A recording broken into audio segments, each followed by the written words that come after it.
This is the fairy tale story of Cinderella. It is brought to you by Stories to Grow By. Once upon a time, a girl named Cinderella lived with her stepmother and two stepsisters. Poor Cinderella had to work hard so the others could rest. It was she who had to wake up each morning when it was still dark and cold to start the fire. It was she who cooked the meals.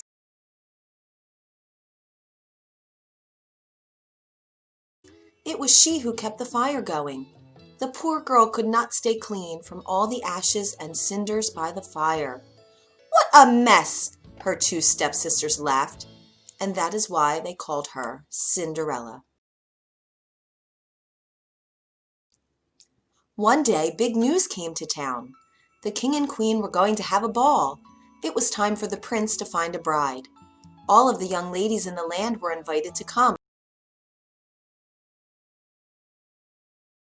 They were wild with joy.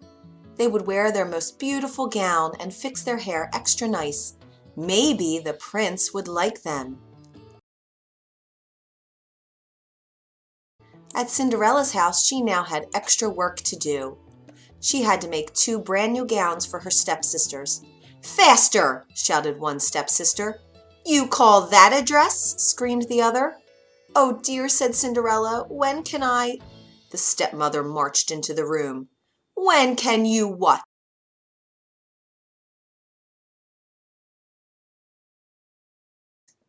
"Well," said the girl, "when will I have time to make my own dress for the ball?" "You!" yelled the stepmother. "Who said you were going to the ball?" "What a laugh!" said one stepsister. "Such a mess!" They pointed at Cinderella. All of them laughed. Cinderella said to herself, "Maybe they see a mess when they look at me, but if I could, I would go to the ball." Soon the time came for the stepmother and stepsisters to leave for the big party. Their fine carriage came to the door. The stepmother and stepsisters hopped inside, and they were off.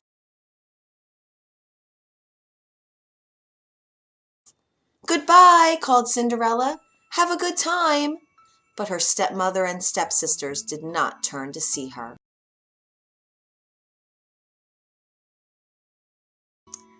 "Oh, me," said Cinderella sadly. The carriage rode down the street. She said aloud, "I wish I could go to the ball too." Then, poof! All of a sudden, in front of her was a fairy. "You called?" said the fairy. "Did I?" said Cinderella. "Who are you?" "Why, your fairy godmother, of course, and I have come to grant your wish." "But," said Cinderella, "my wish is impossible." "Excuse me," said the fairy godmother in a huff. "Did I not just show up out of thin air?" "Yes, you did," said Cinderella. "Then let me be the one to say what is possible or not."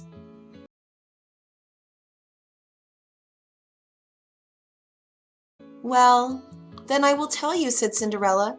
"My stepsisters and stepmother just left for the ball. I wish I could go too." She looked down at her dirty clothes. "But look at me." "You do look a bit of a mess, child," said the fairy godmother.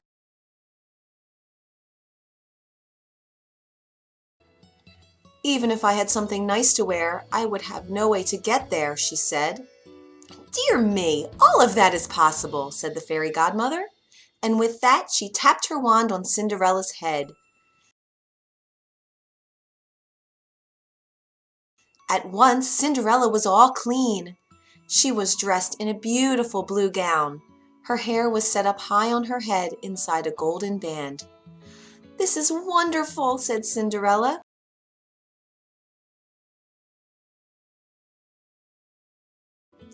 "Who said I was done?" said the fairy godmother. She tapped her wand again. At once a beautiful carriage came to be, with a driver and 4 white horses.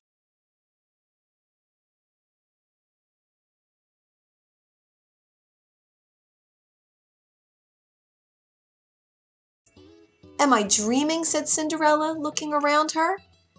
"It is as real can be," said the fairy godmother. "But there is one thing you must know. What is that? Asked Cinderella.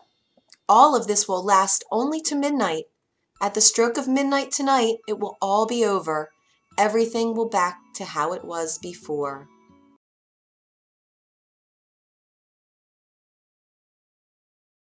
Then I must be sure to leave the ball before midnight, said Cinderella.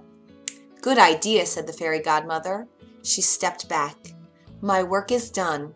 And with that, the fairy godmother was gone.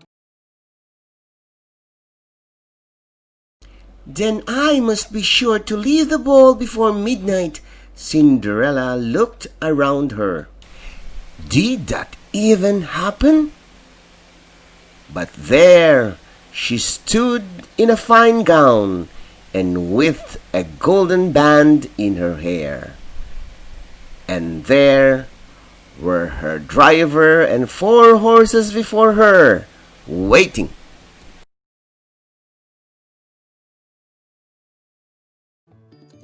The driver called out to Cinderella, "Are you coming?" She stepped into the carriage and they were off.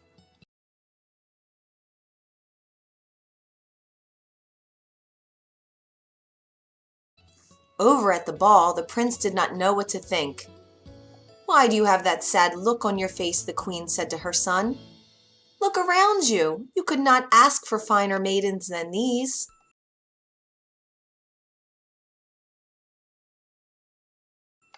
"I know, mother," said the prince. Yet he knew something was wrong. He had met many of the young women. Yet after he had said hello, one by one, he could find nothing more to say.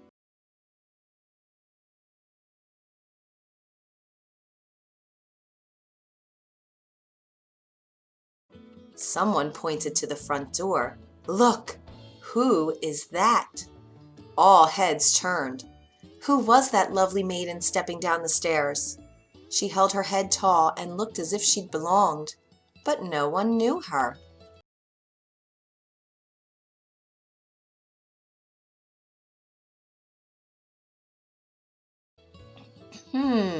There is something about her," said the prince to himself. "I will ask her to dance," and he walked over to Cinderella. "Have we met?" said the prince. "I am pleased to meet you now," said Cinderella with a bow. "I feel as if I know you," said the prince, "but of course that is impossible."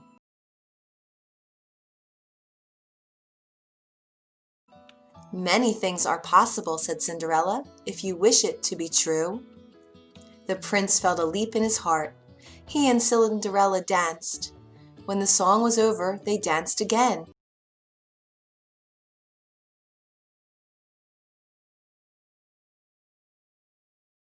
And then they danced again and yet again. Soon the other maidens at the ball grew jealous. "Why is he dancing all the time with her?" they said. "How rude!"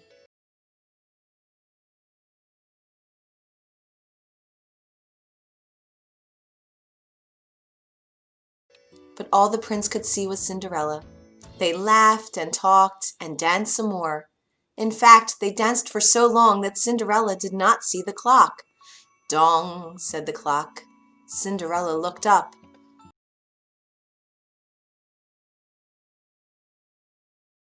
Dong went the clock again. She looked up. "Oh my," she cried out, "it's almost midnight."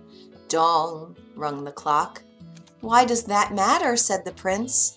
Dong called the clock.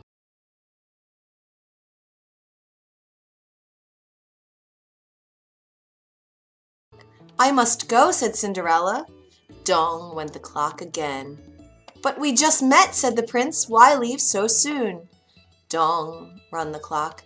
"I must go now," said Cinderella, and she ran to the steps.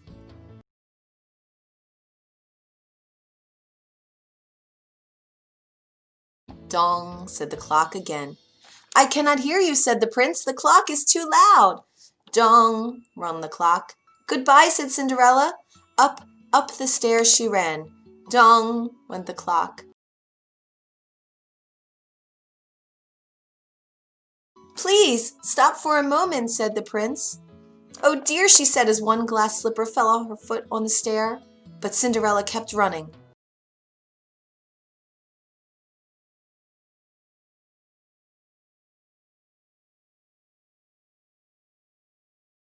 Dong, said the clock. Please, wait a moment, said the prince. Dong, run the clock. Goodbye! Cinderella turned one last time, and then she rushed out the door. Dong! The clock was quiet. It was midnight.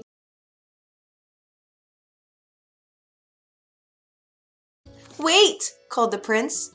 He picked up her glass slipper and rushed out the door. He looked around, but could not see her blue dress anywhere. This is all I have left from her, he said, looking down at the glass slipper.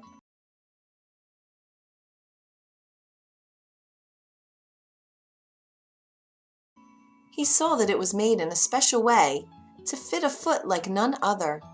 Somewhere there is the other glass slipper, he said, and when I find it, I will find her too, and I will ask her to be my bride.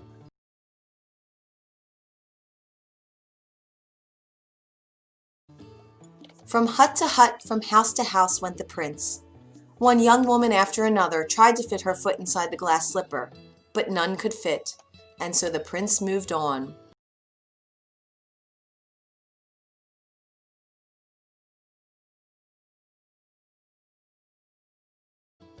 At last the prince came to Cinderella's house. He is coming, screamed one stepsister as she looked out the window.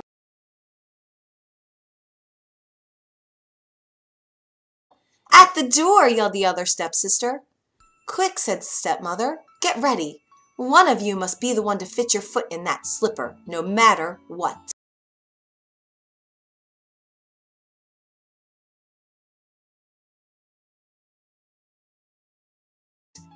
The prince knocked.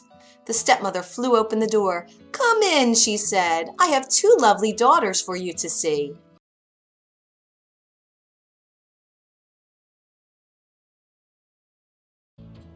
The first stepsister tried to place her foot in the glass slipper. She tried hard, but it just would not fit. Then the second stepsister tried to fit her foot inside. She tried and tried with all her might too, but no dice.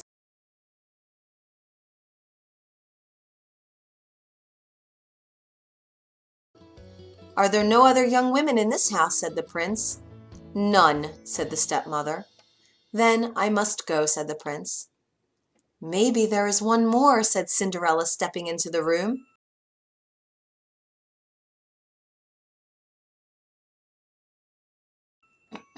I thought you said there were no other young women here, said the prince. None who matter, said the stepmother in a hiss. Come forward, said the prince.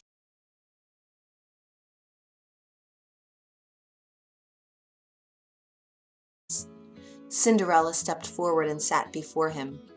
The prince got down on one knee and tried the glass slipper on her foot. It fit perfectly. Then, from her pocket, Cinderella took out something. It was the other glass slipper.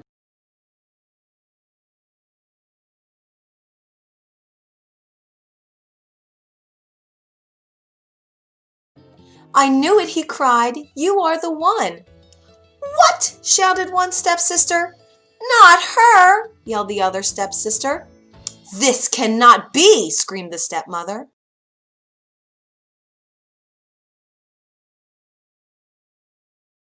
But it was too late. The prince knew that Cinderella was the one. He looked into her eyes. He did not see the cinders in her hair or the ashes on her face. I have found you, he said.